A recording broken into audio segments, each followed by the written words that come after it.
नमस्कार जय जगन्नाथ। आसतु आज आरंभ करवा पॉलिटिकल साइंस सेकेंड ईयर 10 दिन में 10टा चैप्टर सारिबा। सेकेंड ईयर पिला माने 10 दिन में 10टा चैप्टर सारिबा, तेणु करके समस्ते रेगुलर भाव में ताको अपडेट रुह से सब्सक्राइब करिया पड़ो, सब्सक्रिप्शन कर दियो पिला माने। तो प्रथमे आमे यूनिट 1 को जिबा, जहाँ यूनिट्र ना होची भारत रे गणतंत्र डेमोक्रेसी इन इंडिया। तो आम किसी संक्षिप्त टिप्पणी देखा, तापर जाना बही भीतर प्रश्न उत्तर को जावा आउ भल भाव में बुझा। तो प्रथमे पिले माने अच्छी गणतंत्र उत्पत्ति और अर्थ। तो गणतंत्र हूँ कौन पिले माने गोटे ग्रीक शब्द डेमोस जार अर्थ हूँ लोक, आउ क्राटस जार अर्थ हूँ क्षमता मिश्रण रु डेमोक्रेसी बा गणतंत्र सृष्टि होती, जार शाब्दिक अर्थ हूँ गणशासन बा लोक मानकर शासन। तो गणतंत्र हूँ एक शासन जो थे समस्त अंशग्रहण करते, समस्ते ये पार्टिसिपेसन करें करती।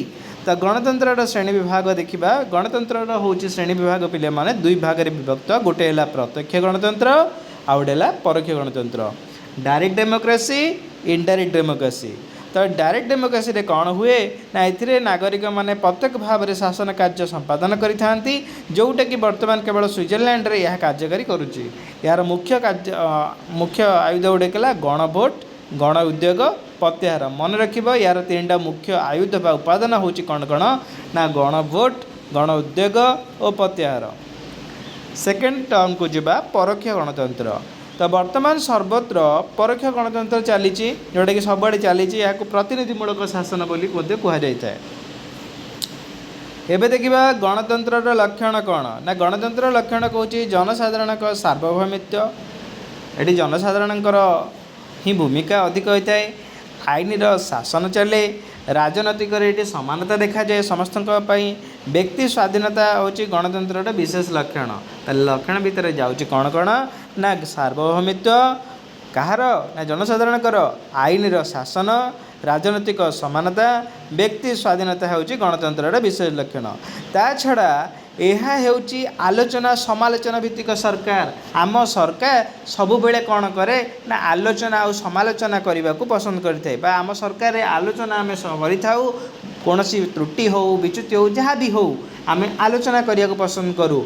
आउ विरोधी माने कौन करते समालोचना करते, जहाँफल कि गणतंत्र सुदृढ़ हुए आउ गणतंत्र को कौन होता है उन्नतिकर करें। तेणु राजनैतिक दलर स्थिति हूँ अपरिहार्य।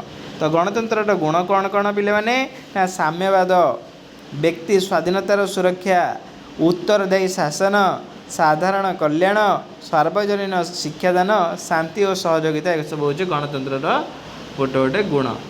नेक्स्ट आसला गणतंत्र दोष दुर्बलता। यह गुण अपेक्षा संख्या पर अधिक प्राधान्य देता है।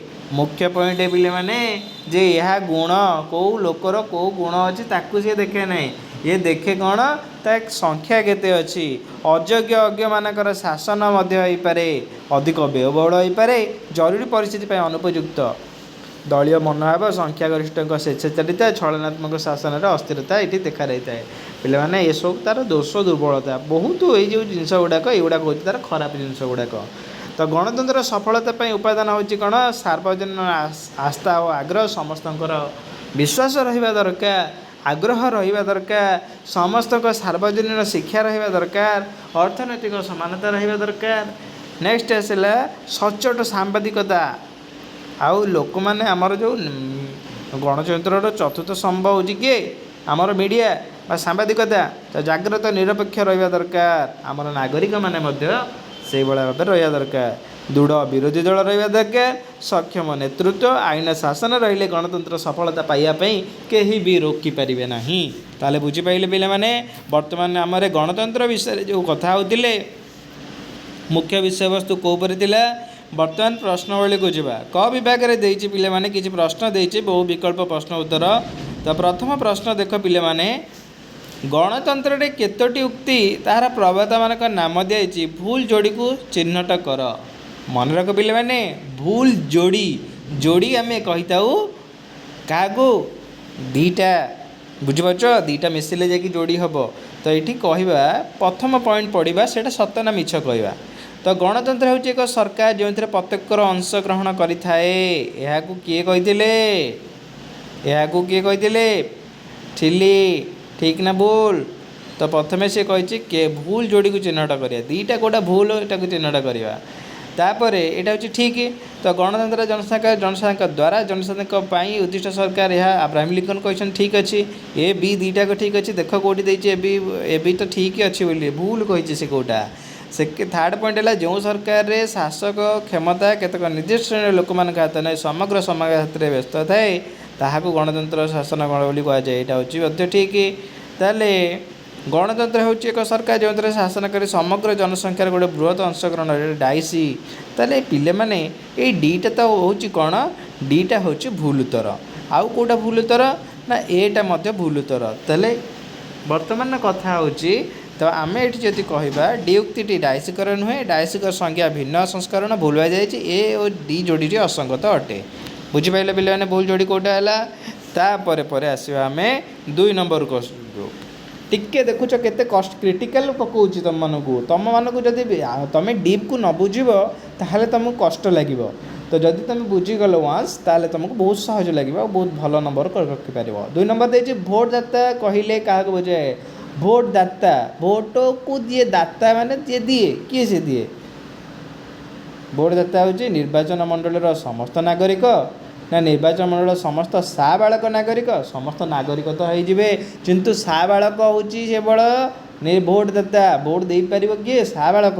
ସାବାଳକ ମାନେ 18 ବର୍ଷ ହେଇଥିବା ଦରକାର। ତାହେଲେ ବି ଉକ୍ତିଟି ହେଉଛି କ'ଣ ପିଲାମାନେ? ଠିକ୍ ଉତ୍ତର। ସେମିତି 3 ନମ୍ବର ପ୍ରଶ୍ନ ଆସିଲା, ସାର୍ବଜନୀନ ସାବାଳକ ଭୋଟଦାନ ବ୍ୟବସ୍ଥା ହେଉଛି ସମସ୍ତ ସାବାଳକ ପୁରୁଷମାନଙ୍କର ଭୋଟଦାନ ଅଧିକାର, କେବଳ କ'ଣ ପୁରୁଷ ଦେବେ, ନାରୀ ଦେବେନି? ଏଇଟା ତାହେଲେ ଭୁଲ ଉତ୍ତର। ଅସଂଖ୍ୟଙ୍କ ଭୋଟଦାନର ଅଧିକାର, ଅସଂଖ୍ୟଙ୍କର ସାଙ୍ଗରେ କୌଣସି ପ୍ରକାର ସମ୍ପର୍କ ନାହିଁ। ସମସ୍ତ ସାବାଳକ ନାଗରିକ ଭୋଟଦାନ ଅଧିକାର, ବାସ୍ ଏଇଟା ହେଉଛି ଠିକ୍ ଉତ୍ତର। ସମସ୍ତ ସାବାଳକ ନାଗରିକମାନଙ୍କର ଭୋଟଦାନ ଅଧିକାର ଥାଏ। ତାପରେ ଡି ନମ୍ବର କହିଲା ସମସ୍ତ ସାବାଳକ ଶିକ୍ଷିତ ନାଗରିକଙ୍କର ଭୋଟଦାନ, କେବଳ ଯେ ଜଣେ ଶିକ୍ଷିତ ଭୋଟ ଦେଇପାରିବ, ଅଶିକ୍ଷିତ ଭୋଟ ଦେବନି। ଏହା କେଉଁଠି ଲେଖା ହେଇଛି? ତାହେଲେ ଏଇଟା ଭୁଲ ଉତ୍ତର। ତାହେଲେ ପ୍ରଥମ ଠିକ୍ ଉତ୍ତର କେଉଁଟା? C number. 4 ନମ୍ବର ପିଲାମାନେ, ଗଣତନ୍ତ୍ରକୁ ସଫଳ ଶାସନ ବ୍ୟବସ୍ଥାରେ ପରିଣତ କରିବାକୁ ହେଲେ କେତେକ ଆବଶ୍ୟକୀୟ ଉପାଦାନ ଗ୍ରହଣ କରିବାକୁ ହେବ। ତାହା ନିମ୍ନରେ କେଉଁଗୁଡ଼ିକ ଅତ୍ୟାବଶ୍ୟକ ଉପାଦାନ? ସାର୍ବଜନୀନ ଆସ୍ଥା ଆଗ୍ରହ ଦରକାର, ହଁ। ସାର୍ବଜନୀନ ଶିକ୍ଷା ସୃଷ୍ଟି, ହଁ। ଅର୍ଥନୈତିକ ଅସ୍ଥାନତା, ଏଇଟା ନୁହଁ। ନିରପେକ୍ଷ ସମ୍ବାଦପତ୍ର ସ୍ୱାଧୀନତା, ହଁ ଏଇଟା ବି ହେବ। ତାହେଲେ ପିଲାମାନେ କେଉଁ ଯେଉଁଟା ଠିକ୍? ଏ ବି ଦୁଇଟାକ ଠିକ୍ ଅଛି, ହଁ ଠିକ୍ ଅଛି। ବି ସି ନା ବି ସି ଭୁଲ ଅଛି। ସି ଡି ନାହିଁ, ସିଟା ଭୁଲ ଅଛି, ଡିଟା ଭୁଲ ଅଛି। ଡି ଏ ନିରପେକ୍ଷ ସମ୍ବାଦପତ୍ର ସ୍ୱାଧୀନତା, ସାର୍ବଜନୀନ ଆସ୍ଥା ଆଗ୍ରହ, ଏ ବି ସବୁଠାରୁ ହେଉଛି ଗ୍ରହଣୀୟ। ଏ ବି ଡି ତିନିଟାକ ଠିକ୍ ଅଛି, କିନ୍ତୁ ଏଇଟା ଏ ବିଟା ବେଶୀ କରେକ୍ଟ ଲାଗୁଛି ଆଉ। ବୁଝିପାରୁଛ? ଯେଉଁଟା ମ୍ୟାକ୍ସିମମ୍ ତୁମକୁ ଅଧିକ ତୁମ ପରସେଣ୍ଟେଜରେ ତା'ର ମତ ଆସୁଛି ସେଇଟା ହେଉଛି କରେକ୍ଟ ଆନ୍ସର୍ ପିଲାମାନେ। ତ ଏଠି ଏ ବି ଡି ହେଉଛି ତିନିଟାକ କରେକ୍ଟ। ତାପରେ ପିଲାମାନେ ଆମେ ନେକ୍ସଟ ଦେଖିବା ଗଣତନ୍ତ୍ର କାହାକୁ କୁହାଯାଏ। ଏଠି ତୁମକୁ ଯଦି ପ୍ରଶ୍ନ ପଚାରେ ଗଣତନ୍ତ୍ର କାହାକୁ କୁହାଯାଏ, ନା ଯେଉଁ ଶାସନ ବ୍ୟବସ୍ଥାରେ ସାର୍ବଭୌମ କ୍ଷମତା ଜନସାଧାରଣଙ୍କ ହାତରେ ନ୍ୟସ୍ତ ଥାଏ ଓ ଏବଂ ଜନସାଧାରଣ ପ୍ରତ୍ୟକ୍ଷ ପରୋକ୍ଷ ଭାବରେ ନିଜର ପ୍ରତିନିଧିଙ୍କ ଦ୍ୱାରା ଶାସନ କାର୍ଯ୍ୟ ପରିଚାଳନା କରନ୍ତି ତାହାକୁ ଆମେ କ'ଣ କହିଥାଉ? ଗଣତନ୍ତ୍ର କହିଥାଉ। ବୁଝିପାରିଲେ ପିଲାମାନେ? ନେକ୍ସଟ କ୍ୱେଶ୍ଚିନ୍, ପ୍ରତ୍ୟକ୍ଷ ଗଣତନ୍ତ୍ରର ଅର୍ଥ କ'ଣ? ନା ଯେଉଁ ଗଣତନ୍ତ୍ରରେ ନାଗରିକମାନେ କୌଣସି ପ୍ରତିନିଧିଙ୍କ ବିନା ସିଧାସଳଖ ବା ପ୍ରତ୍ୟକ୍ଷ ଭାବରେ ସରକାରଙ୍କ ନୀତି ନିର୍ଦ୍ଧାରଣ, ଆଇନ ପ୍ରଣୟନ, ଶାସନ କାର୍ଯ୍ୟରେ ଅଂଶଗ୍ରହଣ କରନ୍ତି ତାହାକୁ ପ୍ରତ୍ୟକ୍ଷ ଗଣତନ୍ତ୍ର କୁହାଯାଏ। ଯେଉଁଟାକି ଚାଲିଛି କେଉଁଠି? ସୁଇଜରଲ୍ୟାଣ୍ଡରେ। 3 ନମ୍ବର, ଗଣତନ୍ତ୍ରର ପ୍ରତ୍ୟକ୍ଷ ଗଣତନ୍ତ୍ରର ଅର୍ଥ କ'ଣ? ପ୍ରତ୍ୟକ୍ଷ ସରିଲା ପରେ ବର୍ତ୍ତମାନ ପରୋକ୍ଷ ଦେଲା। ଯେଉଁ ଗଣତନ୍ତ୍ରରେ ଜନସାଧାରଣ ପ୍ରତ୍ୟକ୍ଷ ଭାବେ ଶାସନ ନ କରି ନିଜ ଦ୍ୱାରା, ଏଇଠି ମନେକ, ନିଜ ଦ୍ୱାରା ନିର୍ବାଚିତ ପ୍ରତିନିଧିମାନଙ୍କ ମାଧ୍ୟମରେ ଶାସନ କାର୍ଯ୍ୟ ପରିଚାଳନା କରନ୍ତି ତାହାକୁ ଆମେ ପରୋକ୍ଷ ବା ପ୍ରତିନିଧିମୂଳକ ଗଣତନ୍ତ୍ର ବୋଲି କହିଥାଉ। ଗଣଭୋଟ କହିଲେ କ'ଣ ବୁଝିବା? ନା ଗଣଭୋଟ ହେଉଛି ପ୍ରତ୍ୟେକ ଗଣତନ୍ତ୍ରର ଗୋଟେ ମୁଖ୍ୟ ଉପାଦାନ ବା ଆୟୁଧ।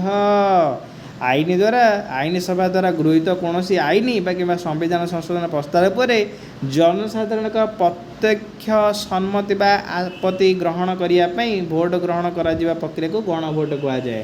ता माने जेकोसी प्रस्ताव हो कि आईन हो ताकू जितेबाला दिज्व गृहीत करा संविधान संशोधन प्रस्ताव पर ताकू लोक मानक पठाइब लोक मैंने कौन कहते ताकू आम कह कौन कौन पिले गण भोट बोली कहवा। प्रत्याहार माने कौन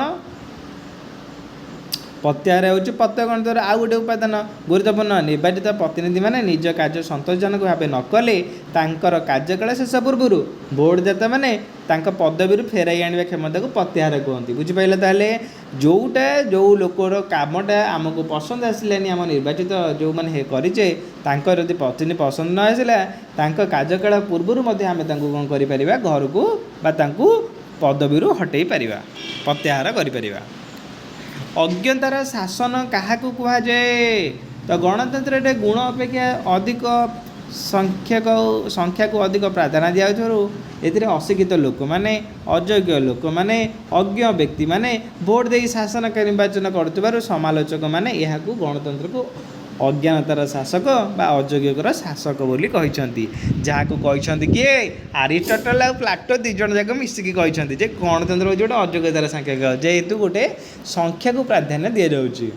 तो तापर आसला पिले माने जनप्रिय सार्वभौमितर अर्थ कौन ताले जनप्रिय सार्वभौमितर अर्थ कौन ना जनप्रिय माने लोक मानकर प्रिय तो अर्थ हूँ राष्ट्र चूड़ान्त क्षमता बा सार्वभौमित्व कौन राजा व्यक्ति विशेष पाखे न रही साधारण जनसाधारण निकटरे थाए ताले चूड़ान्त क्षमता शेष क्षमता क्या पाखे राजा और व्यक्ति विशेष पाखे रही साधारण जनसाधारण पाखे समस्त पाखे प्रतिनिधित्वर अर्थ कौन प्रतिनिधित्वर अर्थ हूँ जनसाधारण निजे सीधा शासन ग्रहण नक निर्वाचन माध्यम निजर प्रतिनिधि चयन करी सेमानक द्वारा निजर दाबी आशा आकांक्षा सरकार के निकट उपस्थापन करने एवं शासन को परिचालन करने ताहा कहुए प्रतिनिधित्व।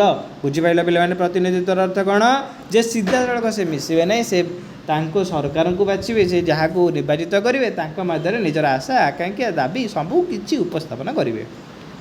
9 नंबर असमानतार माने कौन असमानता समान नुह जी सी हूँ असमानता समाजर नागरिक मानक मध्य धन संपत्ति सामाजिक स्तर जाति धर्म किंबा लिंग आधार में भेदभाव वैषम्य प्रकाश पाइबा को असमानता कहुए। माने जोटी आम देखुचे कौन भेदभाव देखुचे वैषम्य देखुचे ताकू आम असमानता बोली कहवा। तो आंचलिकतार अंश निरूपण कर तो आंचलिकता हेउची पिले माने कौन ना जातीय स्वार्थ अपेक्षा निजर भौगोलिक अंचल भाषा किंबा संस्कृतिर प्रति अत्यधिक संकीर्ण प्रीति बा अन्य अंचल प्रति विदेश भाव प्रदर्शन करने को आंचलिकता बोली कहुए। पिले माने गोटे अंचल को निजक बहुत गोटे अंचल को भल पाइबा आ गोटे अंचल को भल न पाइबा को आम कहवा कौन आंचलिकता। ता प्रति भल मनोभाव रखा या प्रति भल मनोभाव रखा ना राग रखा ताहले कहवा ताकू कौन आंचलिकता। आ गोटे इम्पोर्टाट क्वेश्चन नक्सल माने ना शुणिले तो डर लगुव नक्सलवाद माने कौन नक्सलवाद हूँ उग्र वामपंथी माओवादी चिंताधारा उपर आधारित मन रहा पे मैंने कौन ना उग्र वामपंथी से वामपंथी माओवादी चिंताधारा उपर आधारित एक सशस्त्र हिंसात्मक आंदोलन जहाँ गणतांत्रिक प्रक्रिया को विरोध करी बंदूक बल सरकारी व्यवस्था को फिंगी देवा चेष्टा करते। बुझीपार सरकारी व्यवस्था को से खातिर करती से देखते हिंसात्मक कार्य मध्य जहाँ चाहिए से बदल पारे। नेक्स्ट आसला लिंगगत वैषम्य कौन पुरुष स्त्री लिंग कहला पुरुष स्त्री को बुझाए पुरुष स्त्री मध्य जैविक भिन्नता आधार में समाजर अधिकार सुजोग शिक्षा सम्मान क्षेत्र में नारी प्रति कराउथुवा भेदभाव को लिंगगत वैषम्य कहुए। पुरुष को दिज्व नारी को दिज्वनी से नारी बोली यही जो क्षेत्र गुड़ाक ताहले आम कह लिंगगत वैषम्य। ताले पिले माने बुझी पाइला पिले माने एतिकी होची हमर फर्स्ट क्लास सेकंड पार्ट रे आपण माने जॉइन करंतु निहात रूपे पिले माने जॉइन करंतु याको बहुत भलो भाबरे ताको पढंतु नोट करंतु निहात रूपे तुम माने +2 रे बहुत बढ़िया रिजल्ट करिवो।